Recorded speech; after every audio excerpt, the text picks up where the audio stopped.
Praise the lord. నిర్గమకాండం 15వ అధ్యాయం 26వ వచనం. నిన్ను స్వస్థపరిచే యెహోవాను నేనే. ఆమేన్.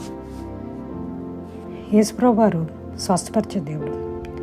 మన జీవితంలో ఎన్నో గాయాలు, ఎన్నో పరిస్థితులు గుండా వెళ్ళినప్పుడు ఆయన తప్పక మనం ఎప్పుడైతే ఆయన మీద నిరీక్షించకపోయినా ఆయన మనల్ని స్వస్థపరుస్తాడు. 17 ఏళ్ళ వయసులో నేను నా తల్లిని కోల్పోయినప్పుడు చాలా గాయపడ్డాను, చాలా వేదన చెందాను. ఆ తర్వాత ఎప్పుడైతే దేవుణ్ణి ఒక్కరోజున తెలుసుకున్నానో, ఎప్పుడైతే ఆయన నేను అంగీకరించానో నా నిజమైన రక్షకుడుగా, ఆయన నన్ను స్వస్థపరిచాడు. ఆయన నన్ను సజీవ లెక్కలో ఉంచాడు. ఆయన నాకు మంచి పేరు ప్రఖ్యాతులు ఇచ్చాడు.